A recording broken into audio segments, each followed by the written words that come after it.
السلام علیکم ورحمۃ اللہ وبرکاتہ۔ بسم اللہ الرحمن الرحیم۔ نحمده ونصلی علی رسولہ الکریم، اما بعد۔ شادی کے شرعی مسائل۔ چنانچہ اللہ تبارک و تعالی قرآن پاک سورۃ النساء آیت نمبر 3 میں ارشاد فرماتے ہیں: فاعوذ باللہ من الشیطان الرجیم، بسم اللہ الرحمن الرحیم۔ فانکحوا ما طاب لکم من النساء مثنى وثلاث ورباع فإن خفتم ألا تعدلوا فواحدة أو ما ملكت أيمانكم ذلك أدنى ألا تعولوا۔ آیت مبارکہ کا ترجمہ ہے، اللہ تبارک و تعالی ارشاد فرماتے ہیں: تم عورتوں سے نکاح کرو جو تمہیں پسند ہو، 2 سے، 3 سے اور 4 سے۔ البتہ اگر تمہیں یہ خطرہ ہو کہ تم ان بیویوں کے درمیان انصاف نہیں کر سکو گے تو پھر ایک ہی بیوی پر اکتفا کرو یا ان کنیزوں پر اکتفا کرو جو تمہاری ملکیت میں ہیں۔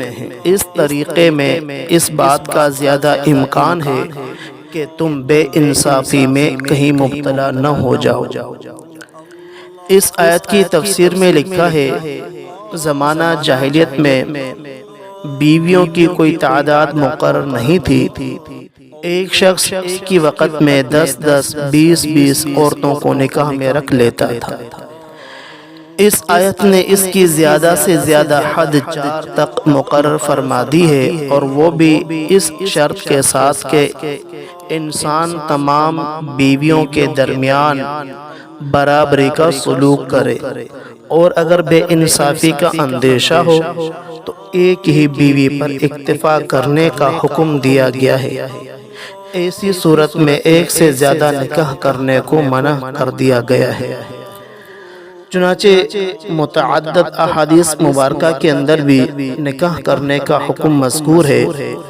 ایک حدیث میں آتا ہے کہ آپ علیہ الصلوۃ والسلام نے ارشاد فرمایا: اے جوانوں کی جماعت، اے نوجوانوں کی جماعت، تم میں سے جو شخص بیوی کا نان نفقہ یعنی بیوی کا خرچہ اٹھانے کی طاقت رکھتا ہو اس کو چاہیے کہ نکاح کر لے، کیونکہ نکاح کرنے سے انسان کی آنکھیں آوارہ گردی سے بچ جاتی ہیں اور شرمگاہ گناہوں سے محفوظ ہو جاتی ہیں۔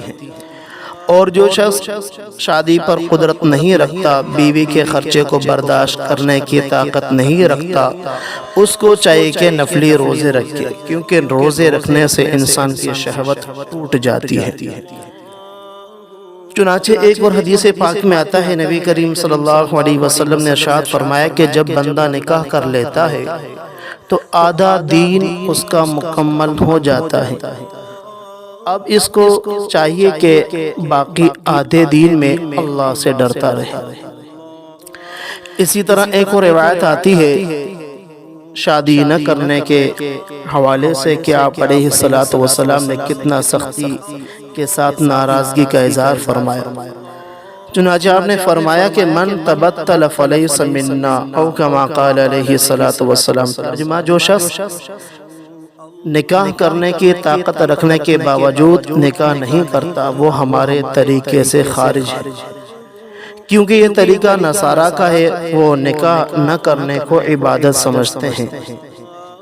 ایک اور حدیث میں آتا ہے، آپ علیہ الصلوۃ والسلام نے فرمایا: جو شخص نکاح کرنے کی طاقت رکھتا ہو پھر بھی نکاح نہ کرے اس کا مجھ سے کوئی تعلق نہیں۔ الامان والحفیظ۔ ایک اور لمبی حدیث میں واقعہ ملتا ہے، ایک صحابی تھی جس کا نام عکاف رضی اللہ تعالیٰ عنہ تھا۔ آپ نے اس سے فرمایا: اے عکاف، کیا آپ نے شادی کی ہے؟ اس نے عرض کیا کہ میں نے شادی نہیں کی۔ پھر آپ نے فرمایا: کیا تو مالدار ہے؟ اس نے عرض کیا: جی ہاں، میں بہت مالدار بھی ہوں۔ تو پھر آپ نے اس وقت اس کو بڑے غصے کی حالت میں فرمایا: تو شیطان کا بھائی ہے، اگر تو نصارہ میں سے ہوتا تو ان کا راہب ہوتا۔ بے شک نکاح کرنا ہمارا طریقہ ہے، تم میں سے سب سے بدتر لوگوں میں سے وہ ہے جو نکاح نہیں کرتے، اور مرنے والوں میں سب سے بدتر وہ ہے جو بغیر نکاح کے دنیا سے چلے گئے۔ کیا تم شیطان سے لگاؤ رکھتے ہو؟ کیا تم شیطانوں کے ساتھ لگاؤ رکھتے ہو؟ شیطان کے پاس عورتوں سے زیادہ کوئی ہتھیار نہیں ہے، یعنی عورتوں کے ذریعے شیطان مردوں پر حملہ کرتا ہے، مگر جو نیک لوگ ہیں، صالحین لوگ ہیں، وہ نکاح کر کے عورتوں کے فتنے سے بچ جاتے ہیں۔ مگر جو لوگ نکاح کیے ہوئے ہیں یہ لوگ پاکیزہ ہیں، گناہوں سے بری ہیں۔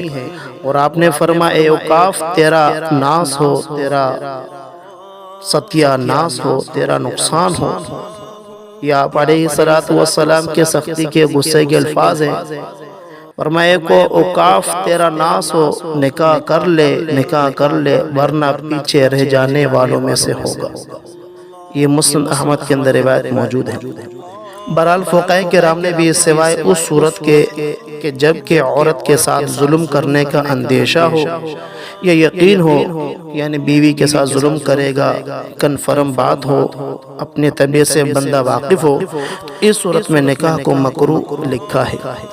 اس کے علاوہ کی صورتوں میں کم از کم سنت موقدہ لکھا ہے، اور بس اوقات نکاح کرنا انسان پر فرض ہو جاتا ہے، بس اوقات واجب بھی ہو جاتا ہے۔ بہرحال ہر آدمی کی اپنی اپنی کنڈیشن ہوتی ہے۔ ان تمام باتوں سے پتہ یہ چلا کہ بغیر کسی وجہ سے، بغیر کسی عذر کے شادی نہ کر کے اپنی زندگی اللہ کی عبادت میں گزارنے کی سوچ اسلامی سوچ نہیں ہے۔ حدیث پاک میں صراحتاً اس کی ممانعت آئی ہے، من تبتل فلیس منا۔ بہرحال مولانا اشرف علی تھانوی رحمہ اللہ تحریر فرماتے ہیں بعض لوگ تو نکاح نہ کرنے کو عبادت سمجھتے ہیں، حالانکہ عقیدہ اسلامی عقیدہ نہیں ہے، یہ رہبانیت ہے، اور اسلام میں رہبانیت جائز نہیں ہے۔ اصل عمل جس کا شریعت نے حکم دیا ہے نکاح ہے، تو اس کا ترک کرنا عبادت کیسے ہو سکتا ہے؟ بہرحال یہ نکاح کے حوالے سے چند باتیں تھی جو آپ حضرات کے سامنے میں نے رکھی ہیں۔ اب نکاح کی چند سنتیں بھی آپ کے سامنے رکھ دوں تاکہ ہمارا نکاح بھی سنت کے مطابق ہو۔ پہلی سنت تو یہ ہے کہ مسنون برکت والا نکاح وہ ہے جو سادہ ہو، جس میں ہنگامہ، شور شرابہ، زیادہ تکلفات، گانے بجانے، میوزک وغیرہ نہ ہو۔ دوسری سنت ہے کہ نکاح کے لیے نیک اور صالح فرد کو تلاش کرے، لڑکی ہے تو نیک ہو، لڑکا ہو تو بھی نیک ہو، اور اس کو پیغام نکاح بھیجنا بھی مسنون ہے۔ تیسری سنت ہے کہ جمعے کے دن مسجد میں شوال کے مہینے میں نکاح کرنا یہ بہت پسندیدہ ہے۔ چوتھی سنت کے نکاح کو مشہور کرنا، نکاح کا اعلان کرنا، تمام لوگوں کو بتانا، یہ بھی سنت ہے۔ پانچویں سنت ہے کہ اپنی طاقت کے بقدر بیوی کا حق مہر دینا، یہ بھی سنت عمل بھی ہے بلکہ واجب کے اندر بھی آتا ہے۔ کم از کم حق مہر کی مقدار 10 درہم ہے۔ آج کے حوالے سے پاکستانی تقریباً 6000 کے قریب پیسے بن جاتے ہیں، لیکن چاندی کا ریٹ چونکہ بڑھتا رہتا ہے ہر وقت میں، ہر تاریخ دن مہینے میں، اسی کے حساب سے 10 درہم کی قیمت کا اعتبار کیا جاتا ہے۔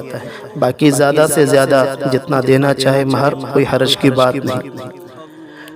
چھٹی سنت یہ شادی کی پہلی رات جب میاں بیوی تنہائی میں آپس میں ملاقات کرے تو شوہر کو چاہیے کہ بیوی کی پیشانی پر ہاتھ رکھ کر یہ دعا پڑھے، اللہم انی اسألک خیرہا و خیر ما جبلت علیہ، اللہم انی اسألک خیرہا و خیر ما جبلتہا علیہ، وَأَعُوذُ بِكَ مِن شَرِّهَا وَشَرِّ مَا جَبَلْتَهَا عَلَيْهِ۔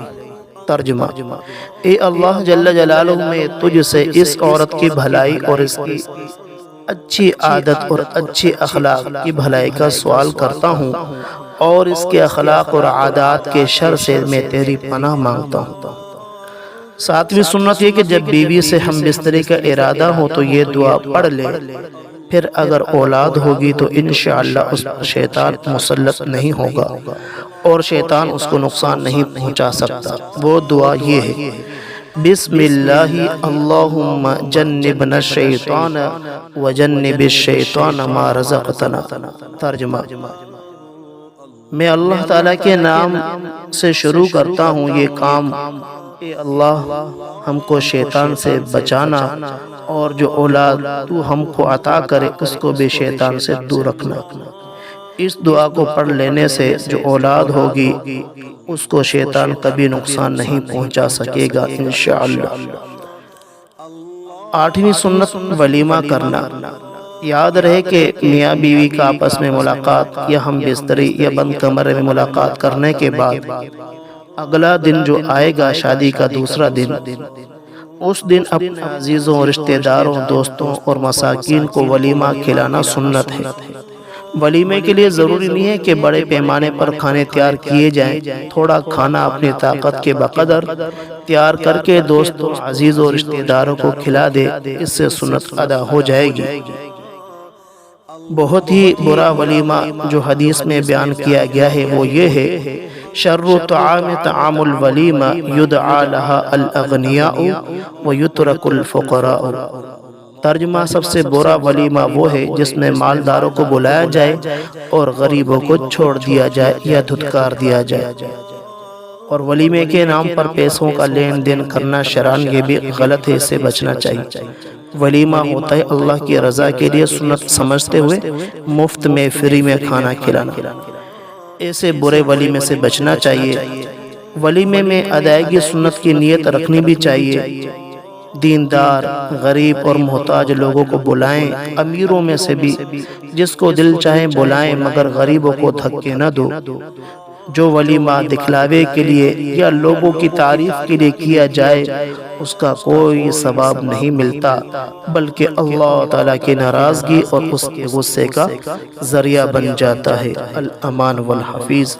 اللہ تبارک و تعالیٰ سے دعا ہے کہ اللہ تعالیٰ تمام مسلمان مرد عورت، تمام مسلمان جو شادی کی عمروں کو بچے اور بچیاں پہنچ چکے ہیں، سب کو اللہ دین والی زندگی نصیب فرمائے۔ جو بچے اور بچیاں شادی کی عمر کو پہنچ گئے اللہ پاک ان کو برابری کا نیک رشتہ نصیب فرمائے۔ جن کی شادیاں ہوں گی اللہ پاک ان کو خوشیاں نصیب فرمائے۔ جن کی اولاد نہیں اللہ پاک ان کو نیک صالح اولاد عطا فرمائے۔ جس کی اولاد ہے اللہ اس کو نیک بنائے، ہم سب کو ایک بنائے۔ وآخر دعوانا ان الحمد للہ رب العالمین۔